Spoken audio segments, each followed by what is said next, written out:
अल्लाहुम्मा सल्लि अला सय्यिदिना व मौलाना मुहम्मदिन। तवज्जो से सुनो, हाथ जोड़ता हूं प्यारो, तवज्जो से सुनो। हमारे नबी को पहचानो। समझौता ही हो नहीं सकता अगर कोई मेरे नबी के शान में गुस्ताखी करता है। समझौता नहीं हो सकता। नबी के शान में कोई गुस्ताखी करता है, चाहे वो कितना ही बड़ा मां का लाली क्यों ना हो। इन दुश्मनों को मैं इनको कुत्ते सुअर नहीं कहता, इन कई बाप की औलादों को कह दो। हम अपने नबी से कितनी मोहब्बत करते हैं, क्योंकि हमारा नबी वो है, हमारा नबी वो है। मां मालूम, मां ऑटो में लिखते ना मां की दुआ, हदीस सुनते ना मां के खदमत अले जन्नत। कुछ लोग बीवियों को छोड़ते ना मां की वजह से। मां मालूम है जिसके पेट में हम 9 महीने 10 महीने रहते हैं, जिसका 2 साल तक दूध पीते हैं,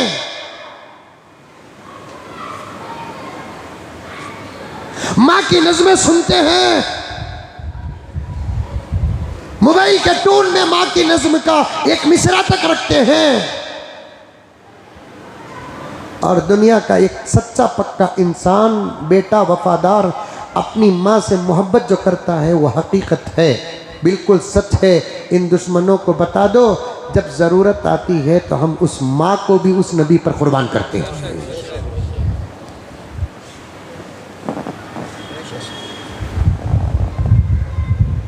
बाप जिसके खून से पैदा हुए, उसका नाम हमारे नाम के साथ ना हो तो सर उठाकर चल नहीं सकते हम। मुझे फिराते वक्त बाप का जिक्र करते हैं, एहसान बताते वक्त, ताकत बताते वक्त, गीरत बताते वक्त उसी बाप को पेश करते हैं। लाख बातें अपनी जगह पर हो, जब बात मोहम्मद की आ जाती है तो उस बाप को भी उस मोहम्मद के जूतों की धूल पर कुर्बान करते हैं।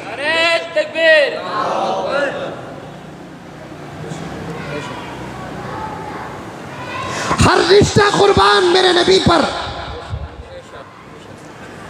इज्जतें कुर्बान हमारे नबी पर।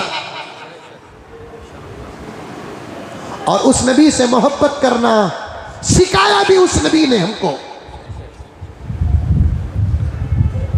क्या सिखाया? ला युमिनु अहदुकुम हत्ता अकून अहब्बा इलै। सुने हैं रिवायत, 100 मरतबा सुने हैं प्यारो, लेकिन समझे नहीं। अगर समझे हैं तो अमल करते नहीं। जुमे में सुनते हैं, सीरत के जलसों में सुनते हैं, इश्क रसूल में सुनते हो, लेकिन अमल करते नहीं, याद करते नहीं। आका ने खुद अपने से मोहब्बत करने का सबक सिखाया, तरबियत दी। ला युमिनु अहदुकुम, तुम्हारा ईमान मुकम्मल नहीं अल्लाह को मान कर भी। अरे ईमान किसे कहते हैं? अल्लाह को मानने को कहते हैं कि नहीं कहते हैं? आका फरमाते ला युमिनु, तुम क़यामत पर ईमान लाओ तब भी बेकार है।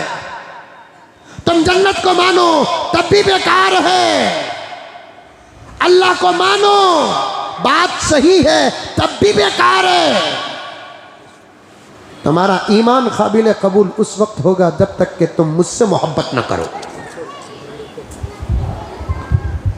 तुम्हारा ईमान काबिल कबूल उस वक्त होगा जब तुम मुझसे मोहब्बत करो। ला युमिनु अहदुकुम हत्ता अकूना अहब्बा इलै मिन वालिदिही व वलदिही वन्नासी अजमईन। जब तक तुम अपने बाप से, अपनी औलाद से, और तमाम रिश्तों से बढ़कर मुझे मोहब्बत नहीं करोगे, तुम्हारा ईमान मुकम्मल नहीं, तुम्हारा ईमान मुकम्मल नहीं।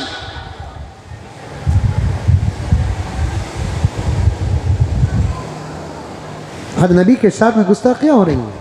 हजरत उमर, हुजूर ने पूछा, उमर तुम मुझसे कितनी मोहब्बत करते हो? हजरत उमर ने कहा कि रसूलल्लाह मेरे बीवी, बच्चे, दौलत, प्रॉपर्टी सबसे बढ़कर मैं आपको मोहब्बत करता हूँ, लेकिन मैं अपने आप से बढ़कर तो आपसे मोहब्बत नहीं करता। सहाबा की एक आदत थी, सच बोलते थे, दिखावा नहीं था, जो है वो पेश करते थे। हुजूर ने फरमाया कि उमर अभी तुम्हारा ईमान मुकम्मल नहीं हुआ। सकते में पड़ गए हजरत उमर, माँ बाप कुर्बान कर दिया, बच्चे कुर्बान कर दिया, दौलत कुर्बान कर दिया, अभी ईमान मुकम्मल नहीं, और मैं अपने आप से बढ़कर किसे चाहूँ?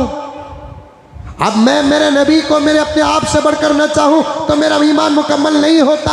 अल्लाह से दुआ करे, हकीकी तबीयत बनाए, हकीकी मेंटालिटी बनाए, सच्चा जहन बनाए, और अपने आप से कहने लगे कुर्बान कर दे। फौरन नबी की खिदमत में कहते हैं, या रसूल अल्लाह, अब से मैं आपको अपने आप से भी बढ़कर चाहता हूँ। तब आका फरमाते हैं कि उमर अब तुम्हारा ईमान मुकम्मल हुआ, उमर अब जाकर तुम्हारा ईमान मुकम्मल हुआ। ये उम्मत कितनी ही गुनहगार क्यों ना हो, लेकिन अपने हबीब से बड़ी मोहब्बत करती है, अपने नबी से बड़ी मोहब्बत करती है, अपने रसूल से बड़ी मोहब्बत करती है। लेकिन आज आए दिन नबी के शान में गुस्ताखियाँ हो रही है, नबी की शान में गुस्ताखियाँ हो रही है, और दिखावे के तौर पर गुस्ताखों को पकड़ा जा रहा है और जेल में डाल दिया जाता है। ये नाटक भी मुझे पसंद नहीं।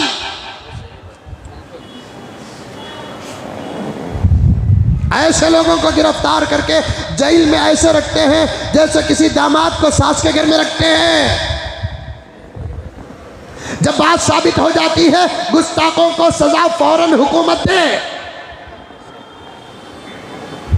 इतनी बड़ी सजा, इतनी बड़ी गुस्ताखी, क्या नाम है उसका, जिसने अभी करीब में नबी के सामने गुस्ताखी की? नरसिम्हानंद। मैं जो भूल रहा हूं ना, ये भी अल्लाह की तरफ से एक तोहफा। उसका नाम मैं क्यों याद रखूं? कमीने का नाम, उसका नाम मैं क्यों याद रखूं? नरसिम्हानंद नबी के शान में गुस्ताखी करता, कहता है कि दशहरे में अगर जलाना है, अरे ये मैं नकले कुफर नबाशत, कितने मुसलमान हैं उसको नरसिम्हानंद की गुस्ताखी तक नहीं मालूम। एक तो गुस्ताखी नहीं मालूम, दूसरा कैसे गुस्ताखी किया, किन अल्फाज से गुस्ताखी किया, वो तक नहीं मालूम। अंधे बने बैठे, पागल बने बैठे। सबकी बातें याद रखो, नबी के सामने गुस्ताखी कर रहा, ये तक नहीं मालूम। अलियाज़ु बिल्लाह व नऊज़ु बिल्लाह, कमीना, गद्दार माँ का औलाद, कहता है जलाना है तो मेरे नबी का पुतला जलाओ। जो लोग अल्लाह कहते हैं, यूं मालूम होता है उनको आज ही अपनी हकीकत मालूम हुई है। अरे कमीने, जलाने वालों को बचाने के लिए मेरा नबी आया, उसका पुतला तो क्या खाक जलाएगा? हराम की औलाद, तो मेरे नबी को जानता नहीं, मेरे नबी का क्या पुतला नऊज़ुबिल्लाहि मिन ज़ालिक जलाएगा? तो मेरा नबी वो था जिसको छूते ही आग भी ठंडी हो जाती थी। तो क्या मेरे नबी का पुतला जलाएगा? तो जानता नहीं, कम से कम जानने के लिए कुछ कोशिश तो करता, शायद के तरह मुखद्दर जाग जाता। तो अपनी एक छोटी सी बिरादरी में इज्जत हासिल करने के लिए वो भी आखिरी उम्र में अपना मुखद्दर बर्बाद किया। मुखद्दर तो जानता नहीं, ये मैं पूरे चैलेंज के साथ कहता हूं, ये पूरी कायनात उसी नबी का सदका है जिसके खिलाफ तेरी जुबान खुली है। वो ना होता तो तू भी ना होता, तेरी माँ ना होती, तेरा बाप ना होता, ये जमीन ना होती, ये आसमान ना होता, ये चांद ना होता, ये सूरज ना होते, ये सितारे ना होते, ये सैयारे ना होते, कुछ भी ना होता। ये अल्लाह ताला फरमाता है, ईश्वर कहता है, ये पूरी कायनात को सजाया तो मैं मेरे मोहम्मद के लिए सजाया। तो उसका पुतला जलाएगा, उसका पुतला जलाएगा तू जानता नहीं वो मोहम्मद कौन था। वो मोहम्मद वो था जिसका हाथ अगर आटे में लग जाता वो रोटी न बनती।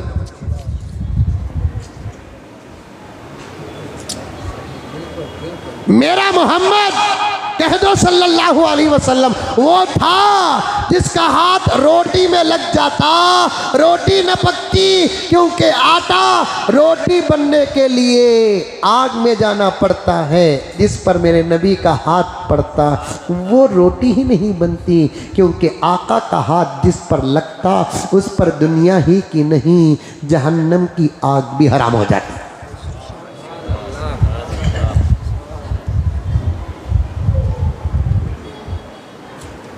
हजरत अब्दुल्ला इब्न अब्बास के पास एक टवल था, टवल कर्चिफ, जिसे एक मरतबा या दो मरतबा नबी ने इस्तेमाल किया और अब्दुल्ला इब्न अब्बास को तोहफतन वो टवल कर्चिफ दस्ती बतौर हदिया के दे दिया।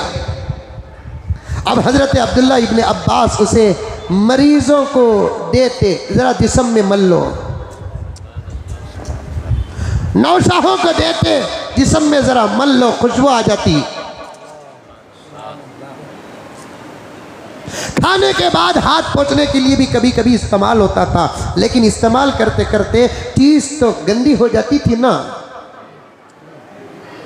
हजरत अब्दुल्ला इब्न अब्बास फरमाते हर कपड़ा गंदा होता तो पानी में डालकर साबुन से धोया जाता, लेकिन इस कपड़े को मैंने कभी पानी और साबुन से धोया नहीं। जब गंदा होता तो मैं इसे आग में डालता, आग गंदगी खा लेती लेकिन नबी का दिया हुआ कपड़ा सलामत रहता। तो उसका पुतला आग में जलाएगा।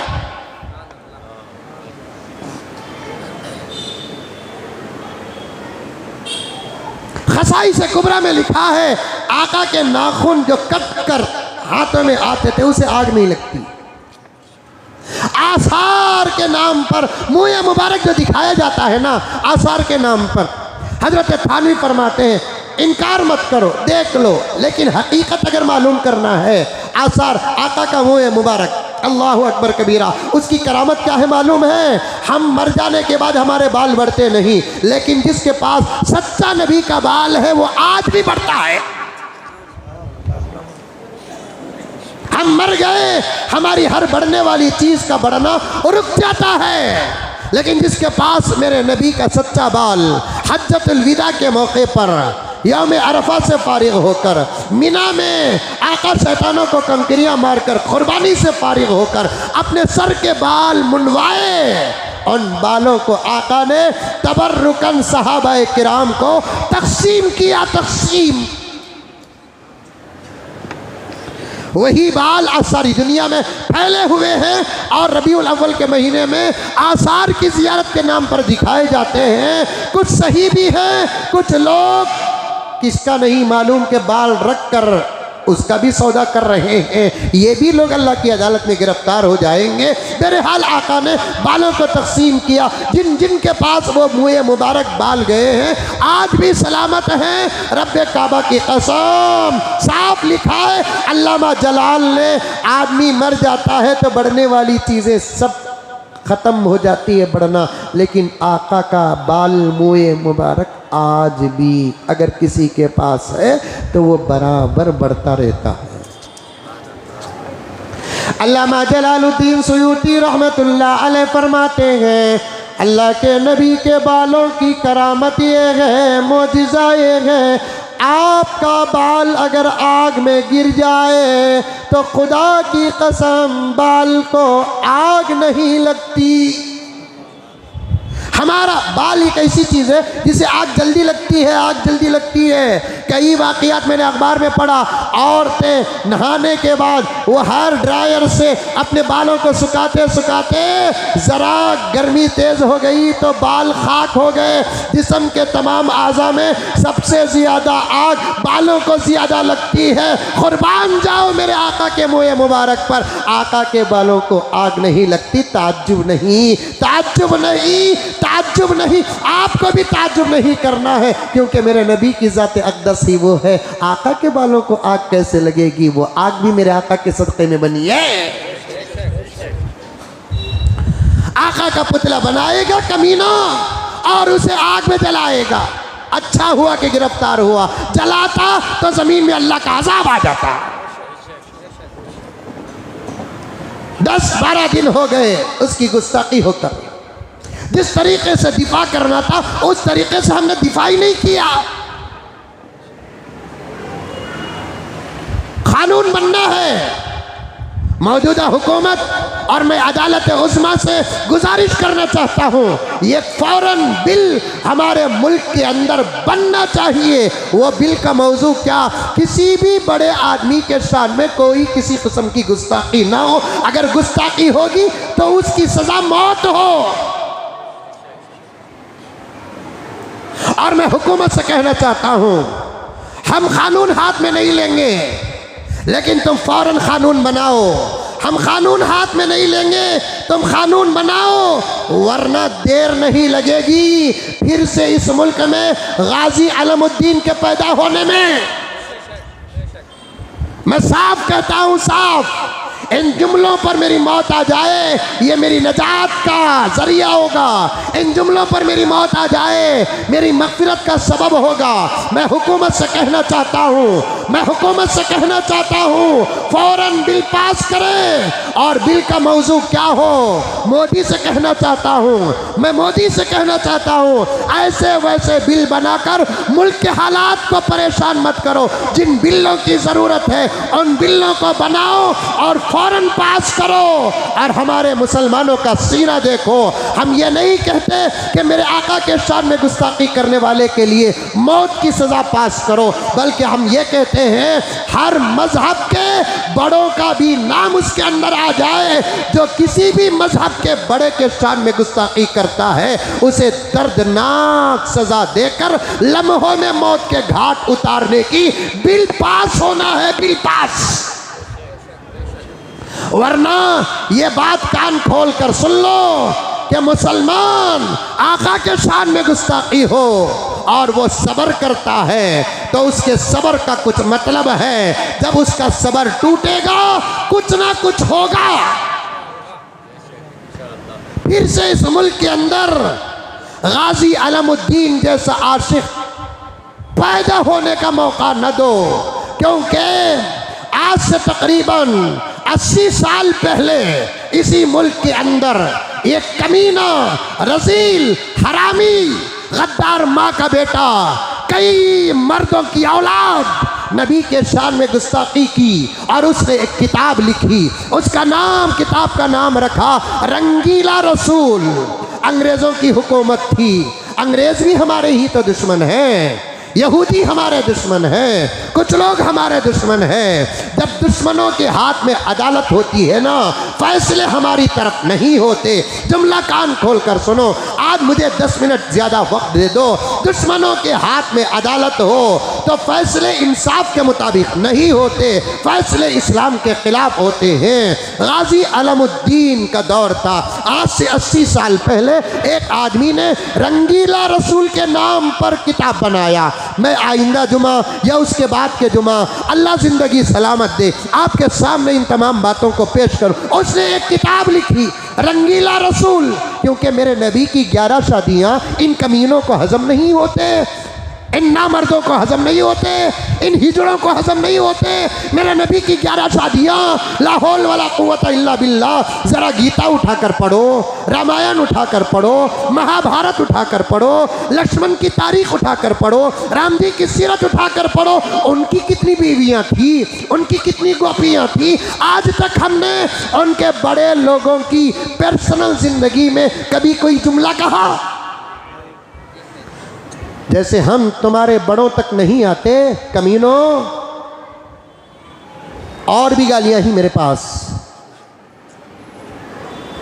दे सकता हूं और मुझे देना जायज भी है। जब हम तुम्हारे बड़ों तक आते नहीं और नहीं आते, ये सबक भी हमारे कुरान का है। नहीं आते, ये सबक भी हमारे प्यारे आका मुहम्मदुर रसूलुल्लाह का है। नहीं आते, ये सबक भी हदीस का है। कुरान जिसे तुम जलाने की बात करते हो, मिटाने की बात करते हो, खाली 2 महीने दो, आओ हमारे सामने बैठो, हम कुरान पढ़कर सिर्फ बता देंगे कि कुरान में क्या है, फैसला बाद में तुम करना। मुझे खुदा की ज़ात से उम्मीद है जब हम कुरान का सबक पढ़कर बताएंगे, सीरत का सबक पढ़कर बताएंगे, हदीस का सबक पढ़कर बताएंगे, तुम फैसला तो ज़रूर करोगे, लेकिन फैसला क्या होगा? इस्लाम कबूल करने का होगा, ईमान लाने का होगा। रंगीला रसूल लिखा, उसके अंदर नबी की 11 शादियों पर ज़बरदस्त उसने कमीनापन का इजहार किया है। और उसके बाद उस किताब के बारे में मुकदमा दायर हुआ लाहौर कोर्ट के अंदर, तो जज ने उसके तरफ फैसला सुनाया। एक सादा सीधा नौजवान जिसका नाम गाजी अलमुद्दीन था, उसे जब बात मालूम हुई तो उसने उस कमीने को मौत के घाट उतारने का इरादा कर लिया। लंबा चौड़ा वाक़िया है। मैंने कुद्दूस साहब ईदगाह में एक मरतबा कहा था, हमारे हज़रत अमीर शरीयत रहमतुल्लाह अलैह के सदारत में एक ज़बरदस्त जलसा हुआ। उस वक्त मैंने कहा था, गाजी अलमुद्दीन सीधा गया मौत के घाट, दुश्मन को उतार कर भागा नहीं, छुपा नहीं,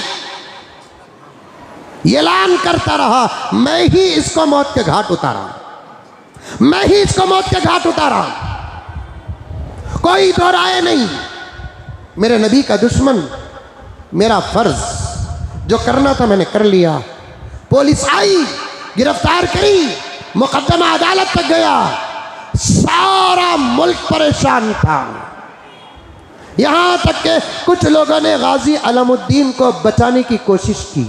एक लायर साहब आए मुसलमान, आकर कहने लगे गाजी अलमुद्दीन से कि अलम सिर्फ इतना कह दे कि जिस वक्त मैंने उसे मारा उस वक्त मैं होश में नहीं था, बचत हम संभाल लेंगे।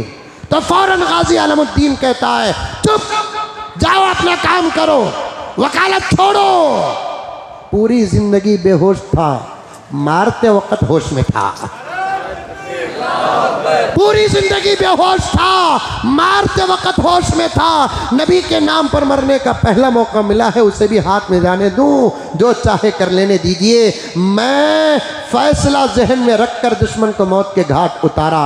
अल्लाह अकबर। लंबा वाक़िया है, जेल का ज़माना था, लोग आते थे, मुलाकात करके जाते थे, रोने वालों को डांटता था गाजी अलमुद्दीन। यहाँ तक कि माँ आती है, बगैर रोए के आती है, कहती है कि बेटे मुझे फ़क्र है कि मैंने तुझ जैसे आशिक को पैदा किया। ऐसी माएँ जिंदा है मोदी, ऐसी माएँ जिंदा है मुल्क में। फौरन कानून बदलो, दुश्मनान रसूल को मौत के घाट उतारो।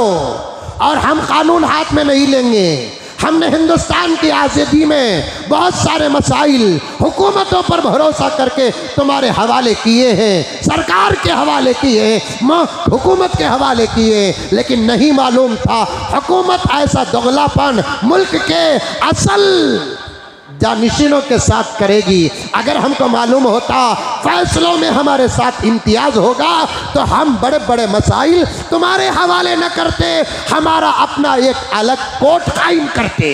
हमको भरोसा था मुल्क पर, अदालत पर भरोसा था, अब भी भरोसा है, अदालत पर भरोसा है, हुकूमत पर भरोसा नहीं है। मैं मुल्क के तंजीमों से कहना चाहता हूँ, मैं तुम्हारी जूतियों का धूल हूँ, तुम्हारा कादिम हूँ मैं, लेकिन मेरी आवाज़ को कबूल फरमा ले, ऐन नवाजिश होगी। कहाँ है मुस्लिम पर्सनल लॉ बोर्ड, कहाँ है जमीयत उलमाए हिंद, ये हो के वो, कहाँ है मिल्ली काउंसिल, ये छोटे छोटे FIR दर्ज करके वलीमे की फोटोआं पेश करने का निज़ाम बंद करो। 2-4 केस FIR के ऐसे ऐसे दायर करो और ऐसी पैरवी करो और सज़ा तक ऐसे दुश्मनों को पहुंचाओ, आइंदा चलकर किसी के जहन में बात तक नबी की गुस्ताखी की न जाए। मैंने एक मर्तबा कहा था, मुल्क के अंदर जितने स्टेट हैं, ये छोटे छोटे गोरी पाल्ला, शिवाजी नगर, महबूब, अकरम, 4-5 नौजवाना पुलिस स्टेशन को जाना, FIR दर्ज कर डालना, फिर ले लेकर खड़े हो जाना, फोटो देना, ये सब खत्म करो।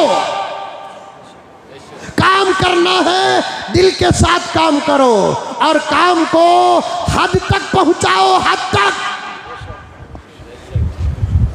हमारे मुल्क की और मुसलमानों की नुमाइंदगी करने वाली बड़ी बड़ी 3 तंजीमें हैं जिनको मैं दुआ देता हूँ, मानता हूँ आप मानते हैं। एक का नाम मुस्लिम पर्सनल लॉ बोर्ड, वो कायम करे, FIR दर्ज करे, पैरवी करे। हमारे मुल्क के मुसलमान उकला कहाँ गए? मैं लायरों से पूछना चाहता हूँ, मोहम्मद क्या सिर्फ हमारा है, तुम्हारा नहीं? तुम्हारी वकालत का वक्त आ गया। क्या काम होगा तुम्हारी वकालत का? तुम्हारे नबी के शान में गुस्ताखी हो रही, माँ के खिलाफ कुछ कहता, क्या तुम फैसला करने के लिए बैठ जाओगे? क्या तुम FIR दर्ज करके केस की पैरवी नहीं करोगे? क्या तुम बाप के कातिल के पीछे नहीं पड़ोगे? बाप के शान में गुस्ताखी करने वालों के पीछे नहीं पड़ोगे? हमारे नबी के शान में इतनी बड़ी गुस्ताखी कर रहा है, ला हौल वला कुव्वत इल्ला बिल्लाह। और भी जुमले उस कमीने के हैं, मैं दोहराना नहीं चाहता। उन तमाम जुमले को सुनने के बावजूद मुल्क के उकला क्या कर रहे हैं, मैं बड़े अदब के साथ मुस्लिम पर्सनल लॉ बोर्ड से पूछना चाहता हूँ, आपने इस मसले को कहाँ तक लेकर गए और कहाँ तक पहुँचाए? मुल्क के मुसलमानों को बताओ। जमीयत से पूछना चाहता हूँ, आपने इस मसले को कहां तक लेकर गए और कहां तक पहुंचाए? कौम को, मुल्क को जवाब दो। मिली काउंसिल से कहना चाहता हूं, ये क्या हो गया? कोई गुस्ताखी करता है, 200-300 FIR दर्ज होते हैं। मेरे पास तो एक पुलिस का रिकॉर्ड भी है, पुलिस इंस्पेक्टर जो सेकुलर है, गैर मुस्लिम है, उसने FIR दर्ज करने वालों के सामने साफ कहा, ये क्या कर रहे हैं तुम? आते हो, FIR दर्ज करते हो, एक फोटो ले लेते हो, फिर चले जाते हो। चंद दिन ये कागजात हमारे पास रहते हैं, उसके बाद पुराने फाइल में जाकर पड़ जाते हैं। काम करना है तो पूरा करो। जब तुम्हारे नबी की मोहब्बत है तो इस काम को अंजाम तक पहुंचाओ। लेकिन हमारे यहाँ दीवाना उठिया मलीदा कुटिया का किस्सा होता है। फिर अगर कोई कानून के खिलाफ जाता है तो फिर कुछ ना कुछ हो सकते हैं। गाजी अलमुद्दीन माँ आती है, रोए बगैर आती है, लाल से मिलती है, कहती है आहा किताब मेरे पास सलामत है। गाजी अलमुद्दीन से मुलाकात करने के लिए माँ आती है, बेटे से मिलकर कहती है, बेटे तेरी पैदा करने पर मुझे फ़ख्र है, जब आका से मुलाकात हो तो मेरा सलाम कह देना। आका से मुलाकात हो मेरा सलाम कह देना। माँ चले जाती है, लंबा वाक़िया है, काटता हूँ प्यारो, काटता हूँ। एक रात ख्वाब में गाजी अलमुद्दीन मूसा अलैहिस्सलाम को देखते हैं। किसे देखते हैं? मूसा अलैहिस्सलाम को देखते हैं। मूसा अलैहिस्सलाम से सलाम मुसाफा होने के बाद मूसा ने गाजी अलमुद्दीन से कहा, मैंने खुदा से गुजारिश करके तेरे ख्वाब में तेरे दीदार को आया। मैं खुदा से गुजारिश करके तेरे दीदार के लिए तेरे ख्वाब में आया, इसलिए आया कि अंबिया की मजलिस में तेरे नबी तेरा ही तस्करा कर रहे हैं। अंबिया की मजलिस में तेरा नबी तेरा ही तस्करा कर रहे हैं। बहुत जल्द मुलाकात है ऐ गाजी अलमुद्दीन। उम्मत नबी से मुलाकात की मुश्ताक होती है।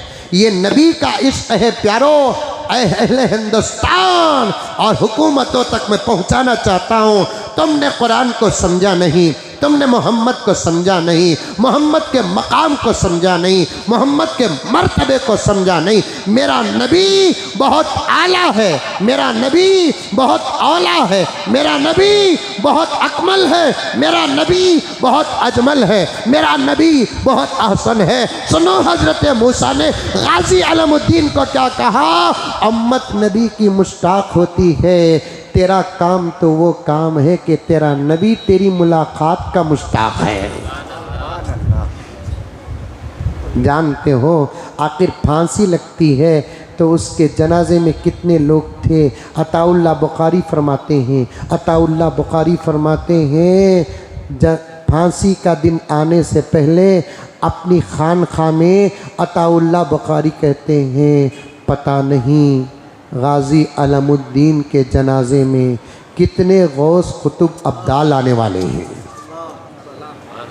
कितने गौस कुतुब अब्दाल आने वाले हैं।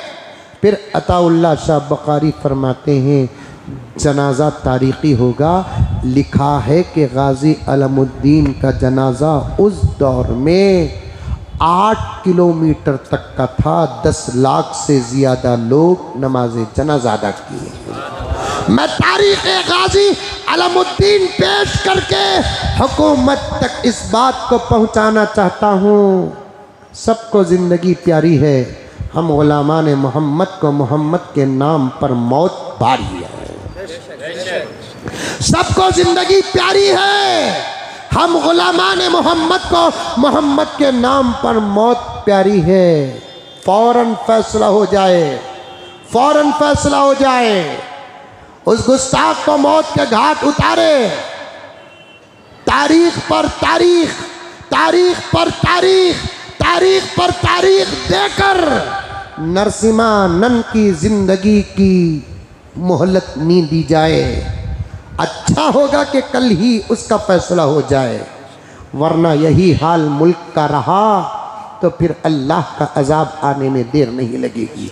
मुसलमानों को जागना चाहिए, तंजीमों को जागना चाहिए, तहरीकों को जागना चाहिए, जमाअतों को जागना चाहिए, जमीयतों को जागना चाहिए, वरना अल्लाह की अदालत में सख्त हिसाब किताब होगा। आयत का तर्जुमा और उसकी बातें आइंदा जुमा आपके सामने पेश करूं। दुआ कीजिए कि अल्लाह ताला हम तमाम को अमल की तौफीक अता फरमाए। अस्सलामु अलैकुम।